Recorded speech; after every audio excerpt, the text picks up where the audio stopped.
Bilang pagkilala sa mga guro dahil sa kanilang natatanging sakripisyo at pagsisikap para hubugin ang mga mag-aaral para sa kanilang kinabukasan gayon din sa bayan, taunang ginugunita ang World Teachers Day.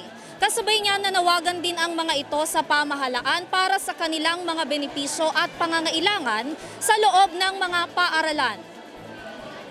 Bukod sa pagiging pangalawang magulang ng mga guro sa mga mag-aaral, itinuturing din silang isang bayani.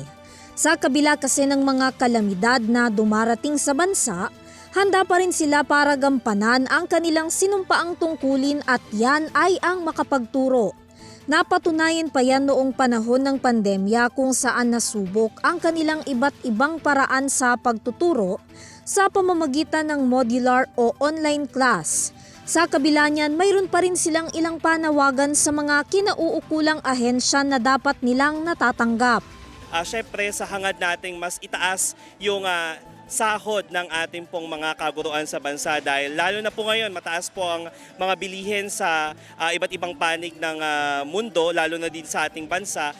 Para sa ating gobyerno, sana mabigyan pansin yung mga pangangailangan sa ating departamento, lalo sa kakulangan ng classroom, sa pagbibigay importansya sa ating mga kabataan, lalo na sa mga pangangailangan nila sa edukasyon. Ibigay yung mga pangangailangan ng ating mga guro. Ganun po, at makinig sa mga hinaing ng guro para magkaroon po tayo ng maayos na pagsasama-sama. At saka matulungan po natin mapaunlad ang ating edukasyon pati yung mga bata po. Yun lang. So siguro ang tanging panawagan namin mga teachers ay alamin din yung mga pangangailangan namin, lalo na yung nasa field talaga kasi mahirap yung marami silang gustong ipagawa sa amin pero hindi nila talaga nararanasan kung ano ba yung nangyayari sa classroom. So ang gusto lang sana namin ay makita nila kung ano yung mga totoong kaganapan sa paaralan. Sa ngayong Teachers Month, panawagan po namin bilang mga member po ng mga public school teachers na dinggin po sana natin ang kahalagahan at pagpapahalaga sa mga guro. Unang-una sa sweldo. Alam po natin na ang sweldo po ng mga guro ay napag-iwanan na. Medyo nahuhuli kami sa pagdating sa benepisyo. Tapos yung taas ng kanilang sweldo, dapat ipantay naman doon sa nararapat sa kanilang profesyon. So hindi naman kami nanghihingi ng sobra. Yung karapat-dapat na makabuhay sila ng kanilang pamilya.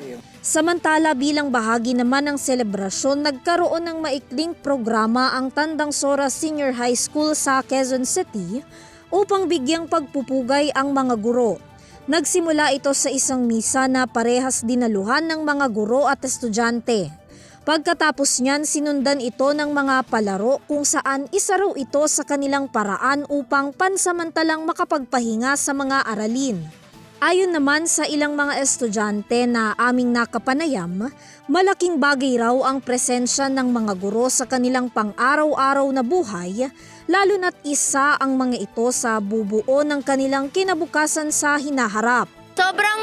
Sobrang laki po kasi sila po yung dahilan kung bakit po kami natututo. Yung mga teachers for me, sila yung gumagawa ng future ng bansa natin. So, Sobrang laki po, lalo na po ng online class. Alam naman po natin na hindi lang po estudyante yung nahihirapan mag-adjust, pati rin po mga teachers. At ginawa po nila yung best nila sa paggawa lang po ng presentations at para magawa nila yung best na paintindihin sa amin yung lessons kahit di po namin sila kasama. From basic knowledge mo na kailangan matutunan sa araw-araw, napakalaking bagay na po yun para sa...